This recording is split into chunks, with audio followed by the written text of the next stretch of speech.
All right. Hi, everyone, and welcome to Watching Mental Health. And I am so excited because today I have a very special guest on our show, Nicholas Neubauer, and he is a Las Vegas native. He's the clinical director of Vegas Stronger and the president of Neubauer Mental Health Services. He's also a husband, a father, and a priest. And as a licensed clinical social worker and therapist and a board certified sexologist, Nicholas has been providing clinical services for over 17 years and has really helped establish one of the largest private outpatient behavioral healthcare organizations here in Nevada with offices across Nevada. And on this episode of Watching Mental Health, we're going to be breaking down mental health treatment here in Nevada, religion, and sex. And these are really three of the most stigmatized topics still today in our society. And they're topics that I think everyone deals with. And unfortunately, there's a lot of shame around talking about these things. And I think that it's important to talk about them and to talk about the role of trauma and addiction and shame and how that plays a part in, things that really we're dealing with every single day. And so with that, I'm so excited to welcome to the show Nicholas Neubauer. Thank you so much. Welcome to Watching Mental Health. Well, thank you very much. That was one heck of an introduction. That certainly sounds like a lot, but you're 100% accurate. That is me in a nutshell. And I very much appreciate the invitation. And as you stated, bringing the topics that you mentioned up for discussion. I think that what those things all have in common is, like you said, is that they absolutely can be stigmatized. And therefore, when all the oxygen is sucked out of the room in regards to those topics, and people tend not to talk about them. And, when things are anaerobic like that, traditionally doesn't work out well for anything along that subject matter. So the more that we can have a dialogue about it and encourage folks to talk about these subject matters, I think that that's a win for everybody. Absolutely. And I mean, you're right. Like, it is a very stigmatized, these are stigmatized topics. And the more that we can talk about them, the less stigmatized they can be, the more open people can be in talking about maybe different problems that I think that we all experience when it comes to these topics. But before we get too far Absolutely. into that, I just want to ask, I always ask my guests first off is, just tell me a little bit about yourself and your story. What brought you to this type of work? Well, like you said, I'm a lifelong Las Vegas, Nevada native and resident. That also means that I went to UNLV for both undergrad and graduate school. I am a father of four children, boy, girl, 22, 16, 13, and 10. Been married for 18 years, and I'm also a priest in the Episcopal Church. Professionally, I serve as the chief health officer and clinical director for the nonprofit Vegas Stronger, which includes Vegas Stronger here in Las Vegas, Nevada. It also includes Reno Stronger of North and Washoe County, as well as Nevada Stronger, over the hump in Corona, as some of us say. Outside of that, I would like to say that I have this eclectic, exciting collection of hobbies. But between all the things I just named, my cup tends to runneth over. So that is, without a doubt, a majority of where I spend my time when I'm not working, and outside of also chosen church obligations and responsibilities, and with my children and with my family. And what brought That's me so to cool. Oh, sorry. To finish the question, what brought me to this profession, I was actually meeting with a student earlier who asked me the same thing. It's originally the credit goes to the 1986 campy movie Clue, based off the board game in which Christopher Lloyd plays Professor Plum. Now, it's certainly not a character to idealize by any means, and I hope doesn't represent the profession well, but is a character of himself in that movie. But that pretty much introduced me to psychology, in which I then started asking questions about, and I lived with my aunt at the time, or my aunt lived with us at the time, and she had a psychology textbook. So it was way above my head, but I started thumbing my way through that. And then, when you're a little person, big people people ask you what it is that you're going to be when you grow up, and I would say a psychologist, psychiatrist, therapist, those kinds of things. And I kind of pursued that all the way up until I got myself into college when they said, well, you got to declare a major. That became rather easy for me, in which I said psychology. And then I just kind of followed the Dotsie ball from there, got thoroughly involved in psychology labs. And applied to all different kinds of programs. Ultimately, the MSW program at UNLV as well. And based on all the return letters and where my life was at the time, I decided to stay home, pursue the MSW clinical track. And then from there, the story continues, got placed in a practicum, and it all just kind of continued from there. Wow. That's so cool. First off, I've never heard anybody say that they got into the field after watching Clue. I think that's really awesome. I love Oh, that. that's right. I do. I believe that is unique to my story. I too have never heard anybody inspired by to do anything based on having watched the movie Clue, other than maybe turn it on. That's awesome. But you know what else is really cool that resonates with me is, first off, I'm also a Las Vegas native. So born and raised, I love my community. And I also, from a young age, people ask me, what do you want to do when you grow up? And I would say, oh, I want to be a psychiatrist. I want to be a psychologist. I want to be a therapist. I want to help people, right? I want to talk to them about their Absolutely. problems. And my path has evolved a little bit, but it's touching to me that your path is so similar in that way.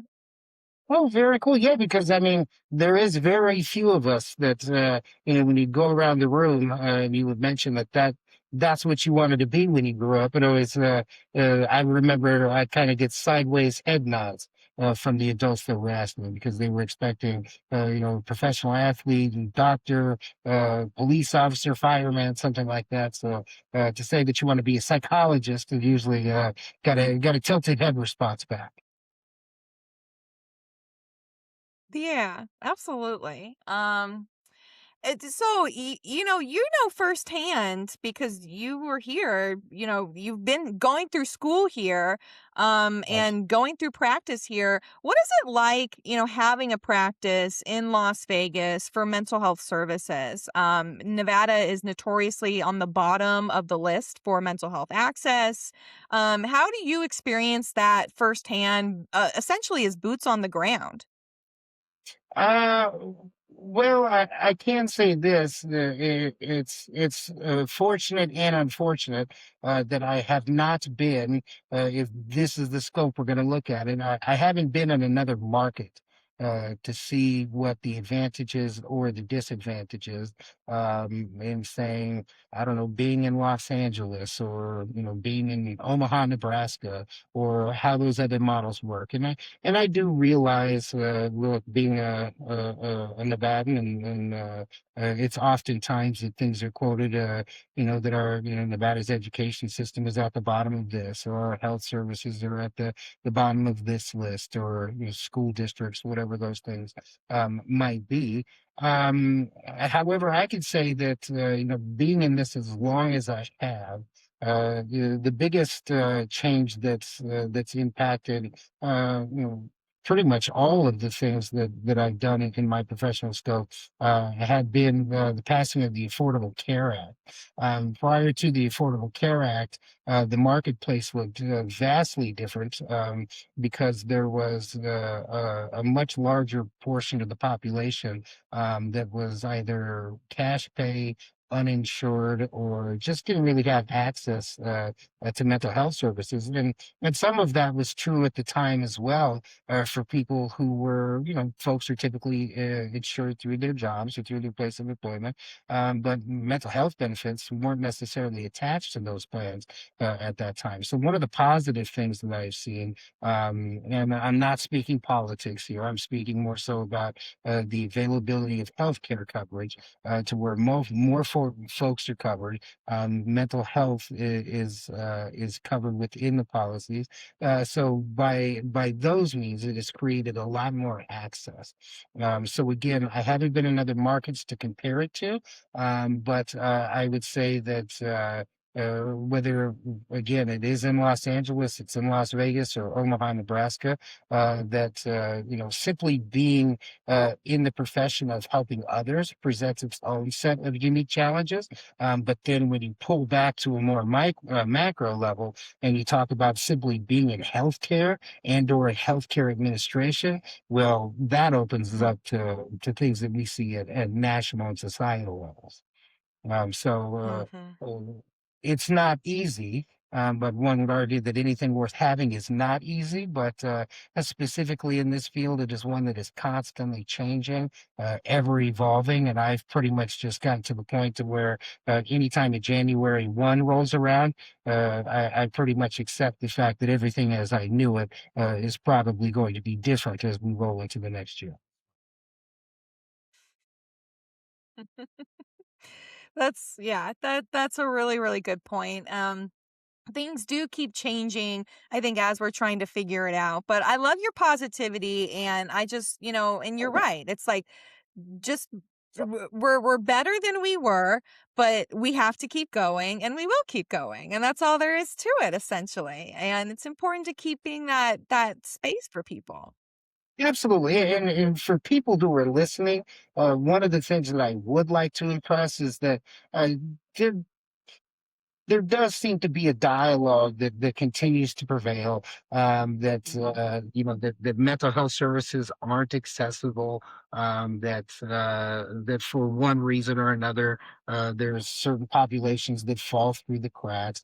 And I'm not saying that it's by any means 100% solid, but I can say that with some degree of certainty that if somebody is in need of services, let alone if they want to engage in services, between folks who are insured, professional organizations, nonprofit organizations, folks and entities like ours that provide pro bono services or have telehealth, community-based services, sponsored programs, scholarship, whatever else it might be. That I do believe that if there are folks that want to engage the process or folks that are in need, that there certainly are services available in Southern Nevada to ensure that folks can get the care that they need and arguably deserve. And sometimes that's not Yeah. easy to come by. It requires turning over a few stones, but you could get there for sure. And if I can ever support any of the listeners in helping navigate that, I certainly would be more than happy to.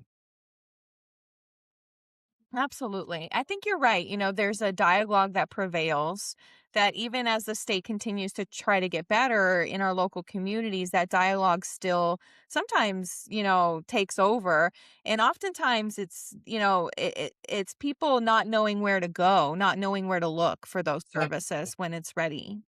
Absolutely. Navigation is a huge deal as it relates to that. And also too, the navigation part alone, but just, where do I begin? And then sometimes, it leads to, this dead end or somebody who gives maybe not the best information or basically, doesn't provide information that allows it evolve to making that connection. But again, between, health insurance policies, including mental health coverage, more folks being covered.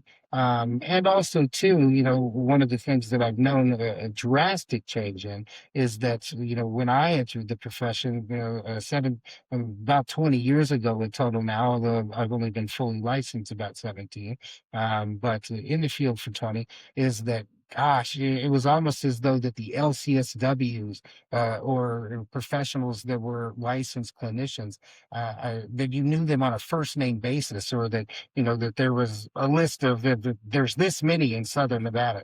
Well, one of the things that's changed is that education has responded to the need for master's level clinicians and folks within our scope, and whether it be through online programming, increased brick and mortar curriculums that graduate folks within our scope, and just other folks who are interested in becoming professionals in the helping professions, taking those opportunities. There are markedly more available, highly trained professionals in Southern Nevada than more today I mean, in droves more so than when I started. So even having the providers to be able to see and meet the need of a population that's exploded like ours over the past couple of decades is helpful in that sense as well. Absolutely, absolutely. Those are 2 really good points, especially is that there are we have made improvements, but our population has also exploded, and so it's been hard to keep up with that growth in many Yes, ways. we have, So I without a wanna doubt. shift topics. It has, you know. I wanna shift topics a little bit though, because I wanna talk a little bit about the intersection of mental health and religion. And Okay. you're a priest, and also you were born and raised in Las Vegas, what is known to the outside world as Sin City, right? That's And right. we know that there's a community here, but the other Certainly. people maybe maybe would be confused by that. So talk to me a little bit about, mental health and religion, especially here in this community. No, absolutely, and honestly, I mean, look, like any community, there's things that are specific to Las Vegas that help attribute characteristics to who we are. But gosh, I remember, traveling on a plane, when I was a little person, or being, in a different state visiting family, and people ask you where you live, and you say, "Oh, you live in Las Vegas," and oh, they have housing there. Like people didn't even realize that, that there was a domestic community, or that you could live there. That if you lived in Las Vegas, you somehow had a room in a casino, and then when that's where you laid your head. Right. But there certainly is a community here. Granted, casinos in the gaming industry is a predominant industry with a great influence over all things here in Southern Nevada. But I certainly have found that Las Vegas is a wonderful place to live. I'm grateful to call it home, and there's nowhere else that I would rather live, which sometimes people look at me like I'm crazy, but there's a lot of folks that agree with me on that end as well. But the intersection between mental health and religion and faith, gosh, I mean, honestly, there's lots of ways to answer that question. But where my mind tends to go with it being asked is that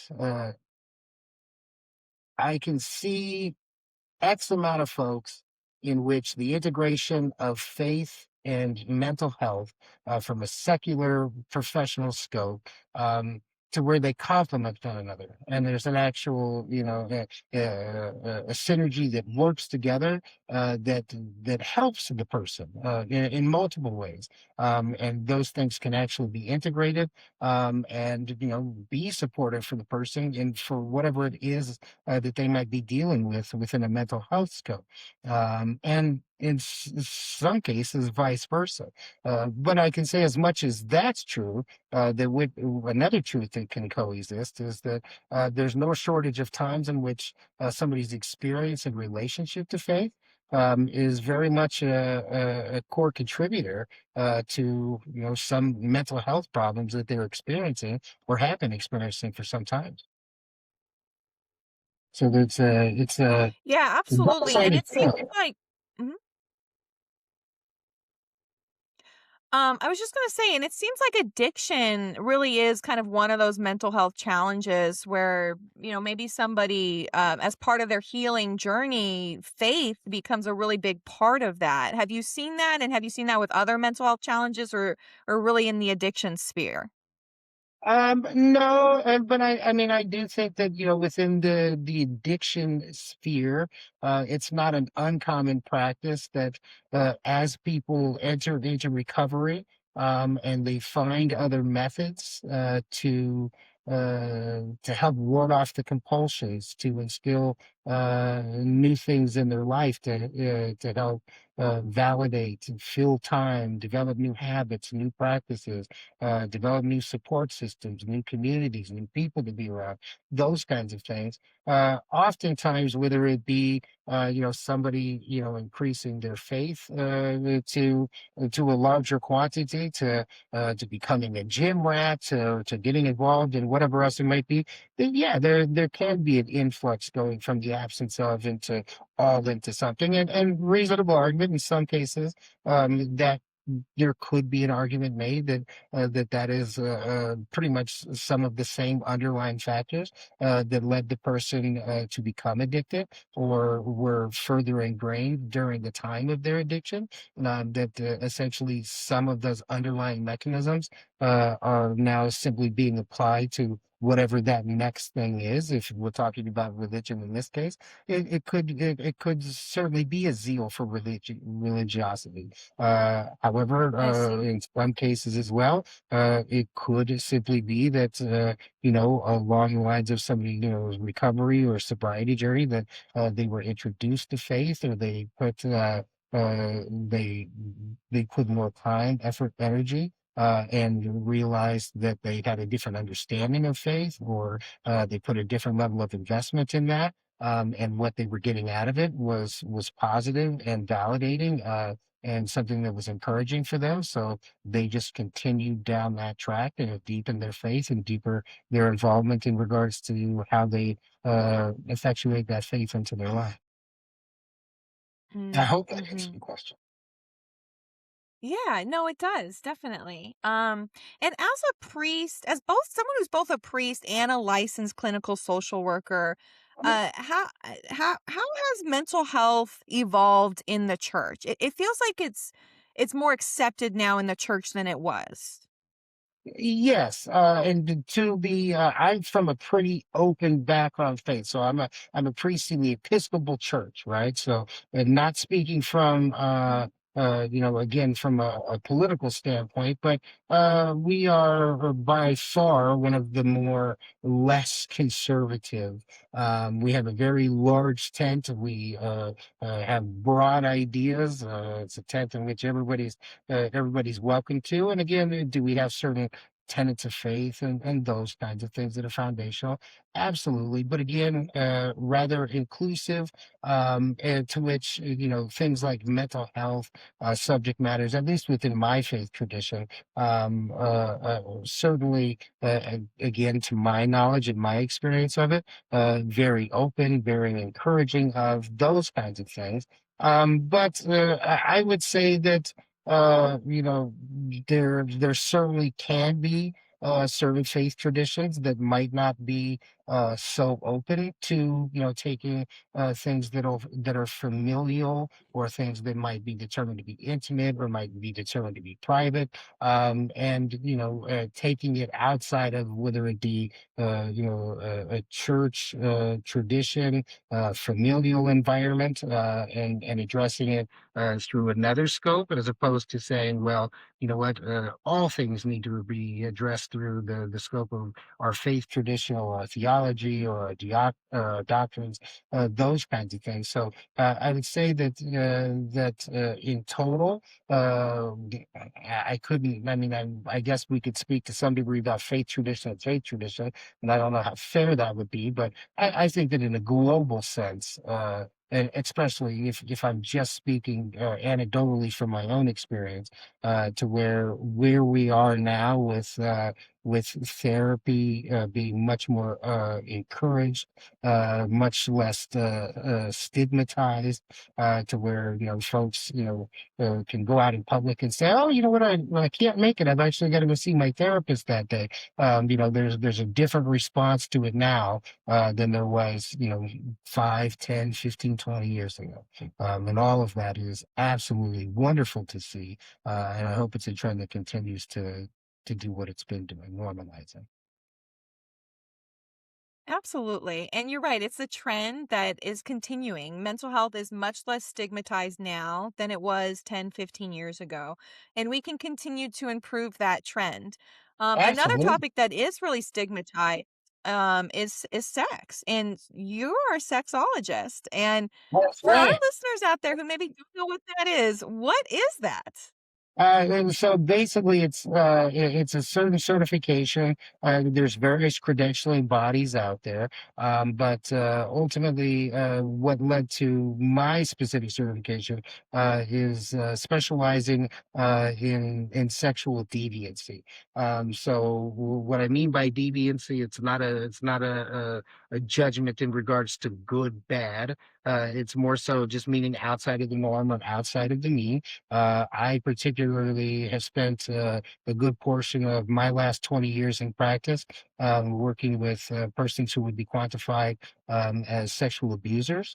And within that scope, I have worked pretty distinctly with certain sects of that population that have certain types of fetish type behavior or certain specific sexual arousals that, if not managed appropriately and in healthy ways, could unfortunately lead to the victimization of other people and certainly negative consequences in their own life as well. So again, a broad So that's scope as far as sexologist goes, but that's more so of the scope in which I work in our field. so that's really interesting because you're both a sexologist and a priest. So how did that come about? How did that happen? Just organically? Well, I guess both happened organically. I can, the best that I could say is that one is in no relationship to the other, two very distinct callings in life with two very distinct pathways in regards to how I got there. In regards Yeah. to working with the sexual abuser population, my practicum, my first year at UNLV, was at an agency that still exists today in a different carnation.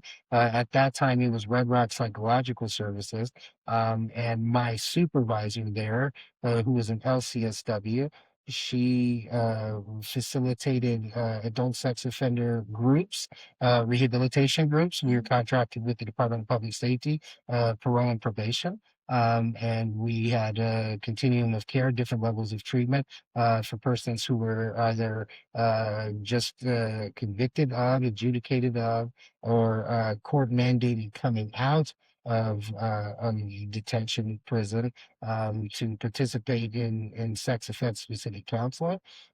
So that's how I started working with that population as far as treatment itself, and also that's where I started cutting my teeth on what are called psychosexual evaluations, which are clinical risk assessment documents with a psychometric or a series of psychometrics that help determine a level of risk. And recommendations in regards to treatment, placement, community safety, those kinds of things that are ordered through and submitted to the court as folks are going through the court process or graduating from one part of a court process to the next, if that makes sense. Mhm. Yeah. So that's how I That's started so working. interesting. That's how I started Mhm. working with that population. And then as far as Mhm. uh, becoming a priest, again, that was probably 6, 7 years later, and again had its very own origin, organic story in regards to what led me to that call and pursuing that, and ultimately going back to school specific for that, and going through all of the discernment and the process through my national church and my local diocese leading to my ordination. Wow. That is so interesting. It just goes to show, the beginning of your career, kind of what you're exposed to really Oh can my gosh. can decide your path. Absolutely. If you would have grabbed me at any time during my undergraduate or even I don't know halfway through my graduate school degree and said, "Hey, in 2026, this is how you're going to be introduced on a podcast," I would say, "No way. That is certainly not me." Yes, but uh, I'm grateful sitting here in 2026 that that is the introduction that that describes me very much so. Yeah. Absolutely. And so I'm going to ask you another Las Vegas question. Yeah, This go is for it. the city of sin, the city of sex. Do you find that there are a lot of people here who are struggling with sexual deviancy or with, these types of sexual problems that they struggle to bring to anybody else?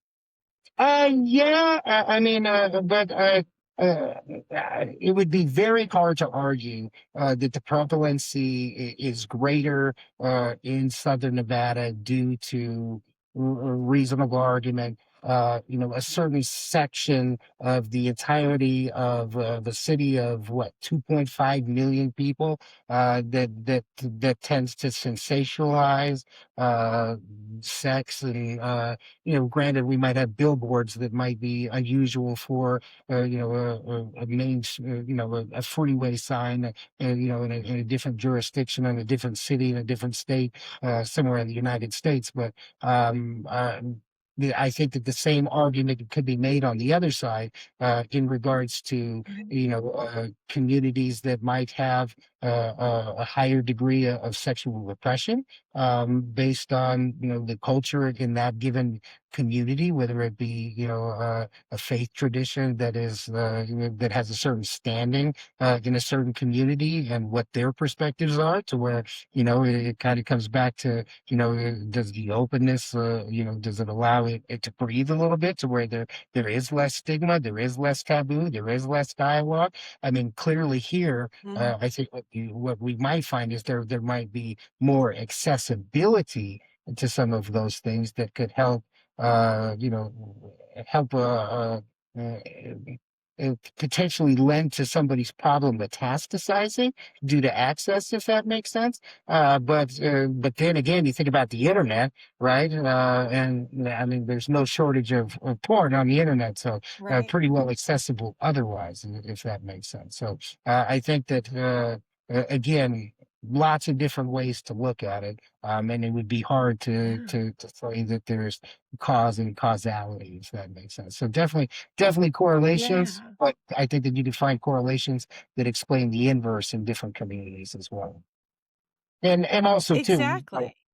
being here in Las Vegas, and granted, maybe this being my only experience, that there's a desensitization to it. I mean, it's certainly different from the town and the setting of the movie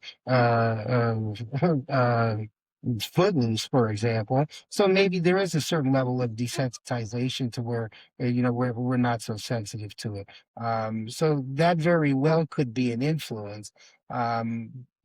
So I do think so that as far as accessibility, and also too some of the things that lend themselves to people finding themselves with some kind of presenting concern related to their sexual health.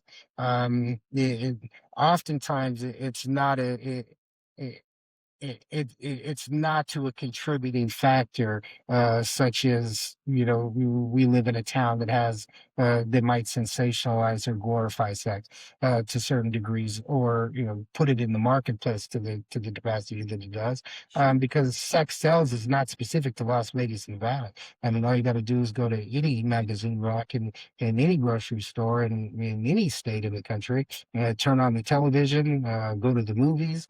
Um, I mean, it's pretty prevalent throughout our society and our culture otherwise. Right. Yeah.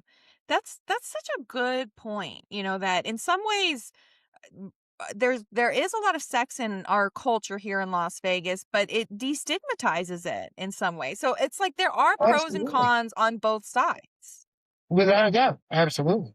Yeah, and I think that more so that So depends on go ahead.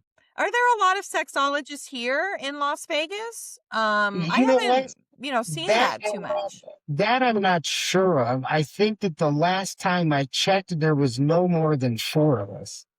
And again, Wow. uh, all varying. I think that another person's was specific to arts.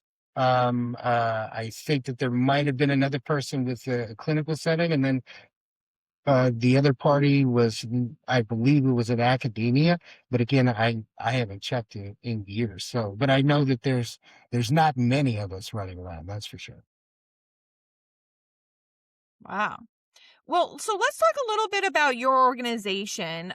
You're the president and CEO of your mental health services organization Definitely. company. Do you offer this type of service, and what kinds of services do you offer? And how could someone get a hold of you if maybe they're interested in seeing if if they can be a patient?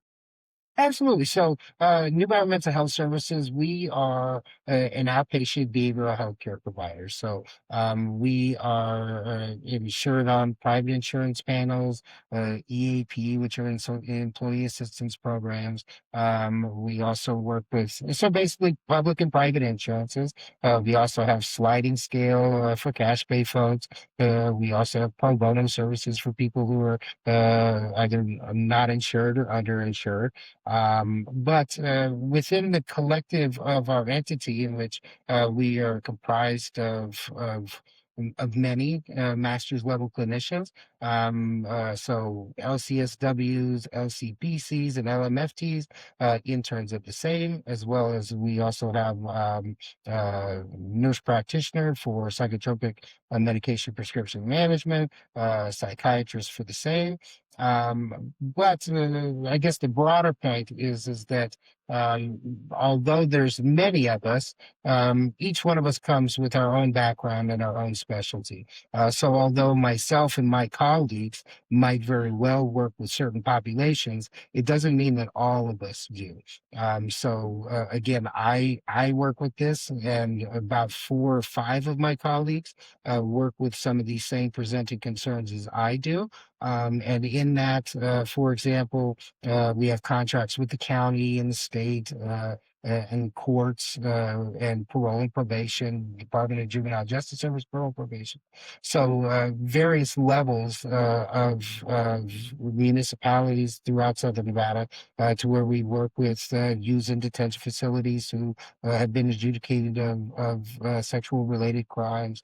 Again, folks who are under supervision within the community, and also, certain, departments of the state, and also because we have the contracts that we do, and work with some of the different programs and outfits that we do, it certainly lends itself to private referrals for the same presented concerns.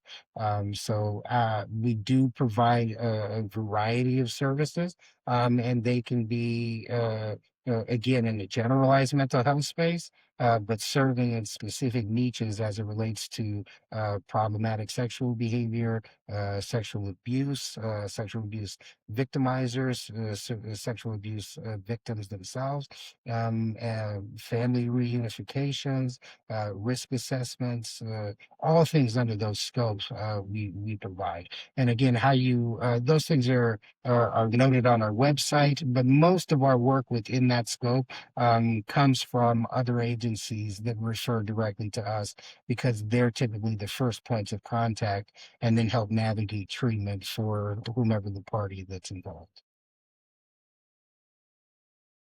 Wow, that's amazing. And again, this kind of goes back to what we were saying earlier, which is that, these services are here and it's just a matter of knowing where to find them. Absolutely. And, And again, it sounds like you're doing so much. Mhm. we'll certainly give it a shot, that's for sure. But I would say that outside of environmental health services, it's probably less than a dozen, which means that there's much more room for any helping professional that would like to work in specializing in this area, or to help.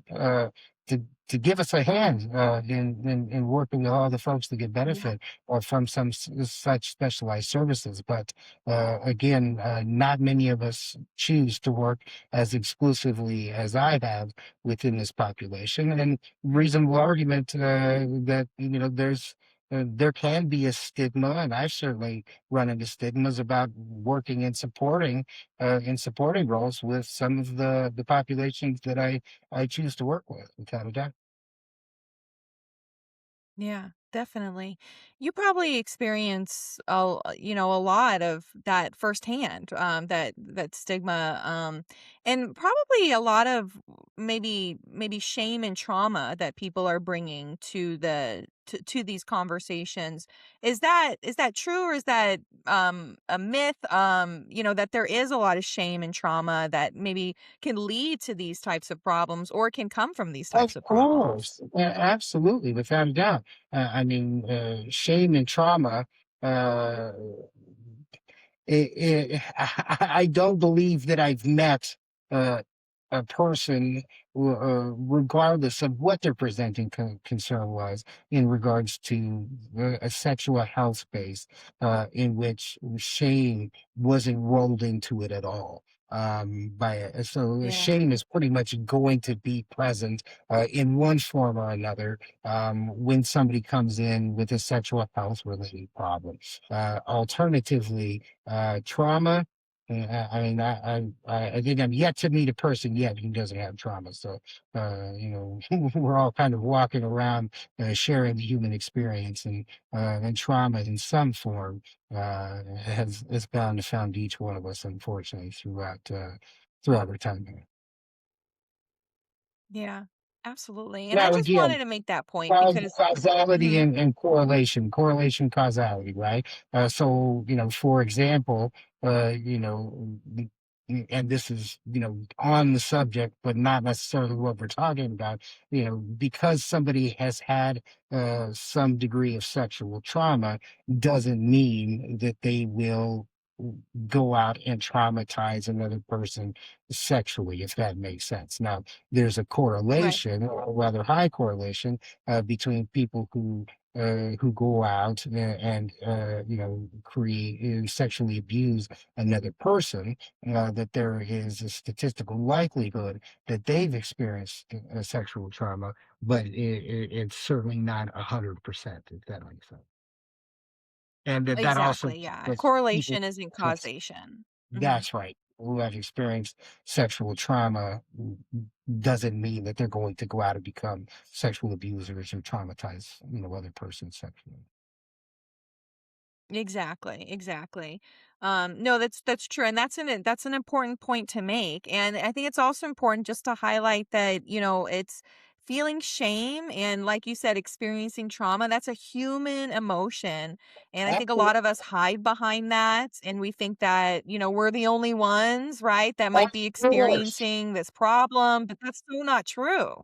No, without a doubt, and I mean, the amount of people, that I've worked with over the course of the past 2 decades that, believe that carrying around things like shame or guilt actually serves as some kind of device for them, to help correct or to not engage in the behavior again.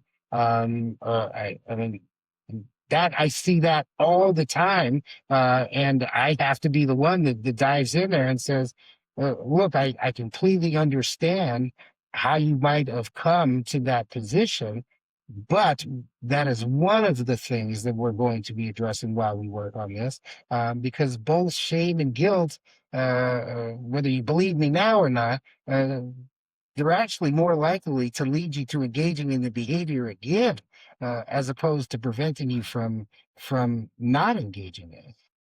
So to kind of Wow. help educate people and then guide them through the treatment process as it relates to topics that are very sensitive, such as shame and guilt. Yeah. That's so valuable to have somebody who can guide them through these really difficult topics and conversations, and to have somebody who can dive in there deep, right? Not everybody's willing to do that with people who have these problems.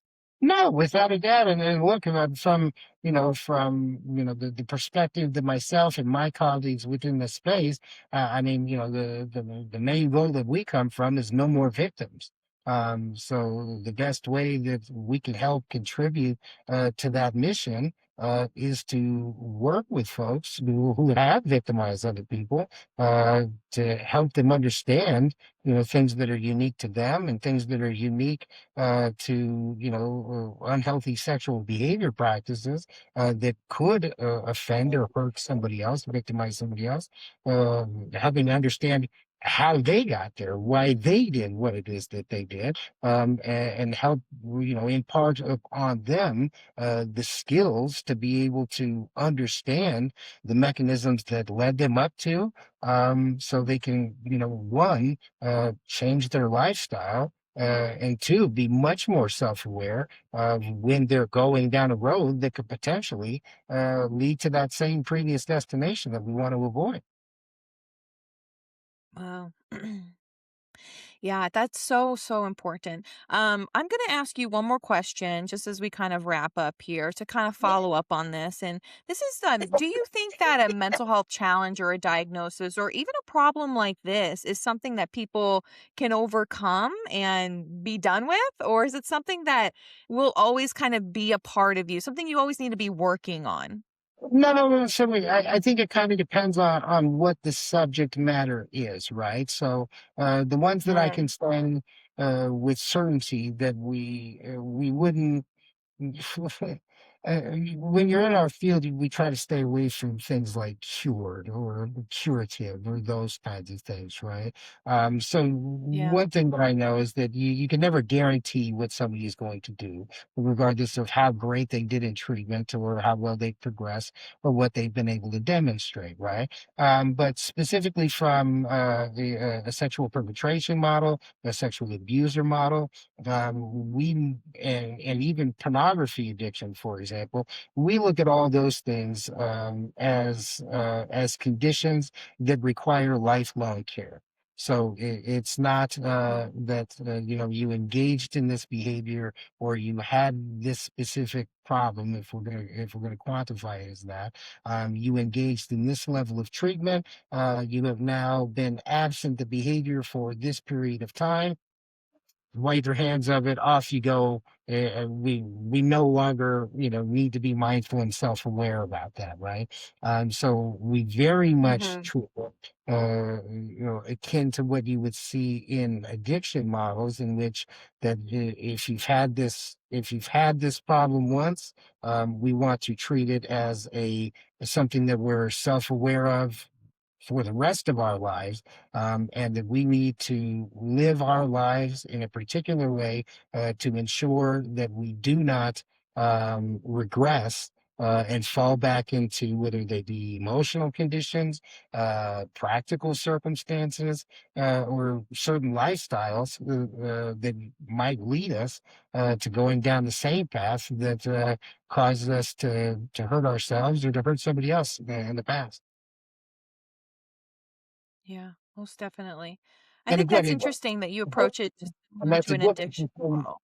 Mhm. Yeah, that's right, and it doesn't mean that that person is bad. It's not that kind of judgment. It is more so that this is something that we need to be very self-aware of and very mindful of, because there are a lot of contributing factors. And again, it's not that we're trying to make folks paranoid or label folks, but we do want to make them vigilant in regards to the choices that they make in their life, how they're checking in with themselves, how they maintain various standards of the quality of health and life, to set themselves up for success, again, to keep themselves and to keep other people safe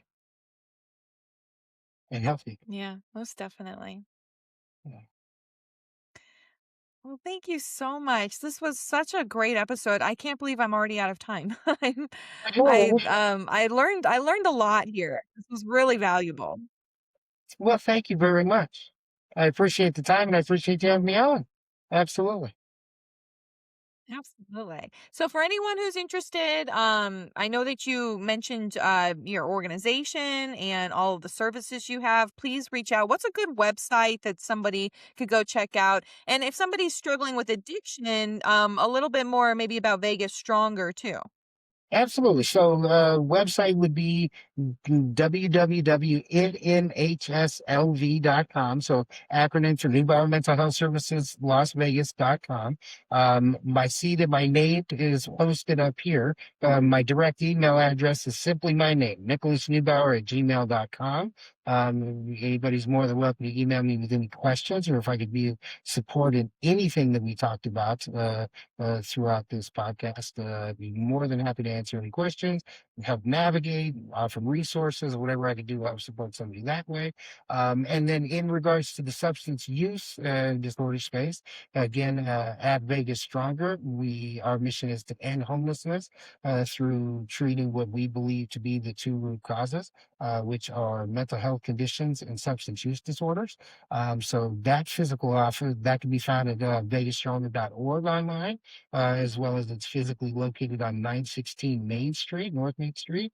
Folks can walk in right in the door at any time. We can begin treatment immediately. Treatment, case management, start to provide, try to find resources to make sure that if somebody's unhoused, if they got a roof over their head starting that evening, whatever needs we got to meet and whatever we got to figure out to help get people well, sober, and back on their feet.